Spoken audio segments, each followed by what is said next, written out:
പരിശുദ്ധ പരമാദിവ്യകാരുണ്യത്തിന് എന്നേരവും ആരാധനയും സ്തുതിയും പുകഴ്ചയും ഉണ്ടായിരിക്കട്ടെ.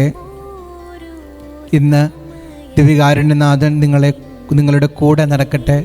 ദിവ്യകാരുണ്യനാഥൻ നിങ്ങളുടെ കുടുംബത്തെ നയിക്കുകയും വിശദീകരിക്കുകയും ചെയ്യട്ടെ എന്ന് പ്രാർത്ഥിക്കുകയും ആശംസിക്കുകയും ചെയ്യുകയാണ്.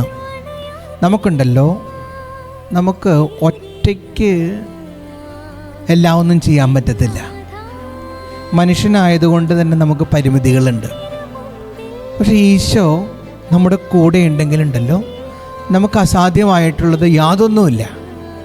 നമ്മൾ പറഞ്ഞു കേട്ടിട്ടില്ല, കർത്താവിൻ്റെ മുന്നിൽ മുട്ടുമടക്കുന്നവന് ലോകത്തിലുള്ള ഏത് ശക്തിയുടെ മുന്നിലും നെഞ്ചു വിരിച്ച് നിൽക്കാൻ കഴിയുമെന്ന്. അങ്ങനെ കർത്താവ് നമ്മുടെ കൂടെ ഉണ്ടെങ്കിൽ വചനം പറയുന്നില്ല, ആരും നമുക്ക് എതിരെ നിൽക്കും. ആർക്കും നമ്മുടെ നമുക്ക് എതിരെ നിൽക്കാൻ പറ്റത്തില്ല. ഒരു ശക്തിക്കും നമ്മെ തകർക്കാൻ പറ്റത്തില്ല. അതുകൊണ്ട് ഇന്നൊരു കാര്യം ഈശോ നിങ്ങളോട് പറയാൻ ആഗ്രഹിക്കുന്നത് എന്താണെന്നറിയോ? നിങ്ങൾക്ക് അസാധ്യമായിട്ടുള്ളത് യാതൊന്നുമില്ല. ലൂക്കാ 1:37 പറയില്ലേ, ദൈവത്തിനൊന്നും അസാധ്യമല്ല, ദൈവത്തിനൊന്നും അസാധ്യമല്ല.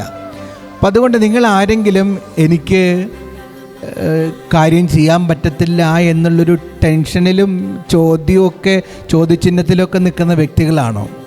എനിക്ക് ബിസിനസ് ചെയ്ത് വിജയിപ്പിക്കാൻ പറ്റുമോ? എൻ്റെ മക്കളെ നേരായ വഴിയിൽ വിശുദ്ധിയിൽ നന്മ നിറഞ്ഞ വ്യക്തികളായിട്ട് വളർത്തിക്കൊണ്ടുവരാൻ പറ്റുമോ? എൻ്റെ കടബാധ്യത എനിക്ക് അധ്വാനിച്ച് മാറ്റാൻ പറ്റുമോ? എൻ്റെ ബലഹീനത അല്ലെങ്കിൽ പാപാവസ്ഥ എനിക്ക് മാറ്റാൻ പറ്റുമോ? മദ്യപാനം, മറ്റ് ലഹരിയുടെ ഉപയോഗങ്ങൾ, തെറ്റായ ബന്ധങ്ങളൊക്കെ എനിക്ക് മാറ്റാൻ പറ്റുമോ? എൻ്റെ ജീവിതം നേരായ വഴിയിൽ കൊണ്ടുപോകാൻ പറ്റുമോ? എൻ്റെ ഈ ടെൻഷൻ മാറുമോ? അങ്ങനെ പറ്റുമോ എന്നുള്ള ചിന്തയിൽ നിൽക്കുന്നവരോട് കർത്താവ് പറയുകയാണ്. വചനം ഫിലിപ്പി 4:13, എന്നെ ശക്തനാക്കുന്നവനിലൂടെ എനിക്കെല്ലാം ചെയ്യാൻ സാധിക്കും. നിങ്ങൾക്ക് പറ്റും കേട്ടോ. ഈശോ സഹായിക്കും. മനുഷ്യർക്ക് പറ്റത്തില്ല. മനുഷ്യരുടെ കരങ്ങളിൽ നിങ്ങൾ കോർത്ത് നോക്കിയേ, മനുഷ്യർ കുറേ കഴിയുമ്പോൾ നമ്മളെ കൈവിടും.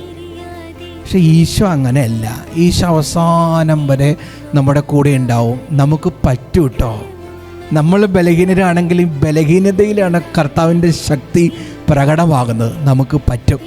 ഇന്ന് മെസ്സേജ് ബോക്സിൽ ഈശോയെ എന്നെ ശക്തിപ്പെടുത്തണമേ എന്ന് ടൈപ്പ് ചെയ്ത് അയക്കാനായിട്ട് പരിശ്രമിക്കുക. ദിവ്യകാരുണ്യനാഥൻ നിങ്ങളെ അനുഗ്രഹിക്കട്ടെ.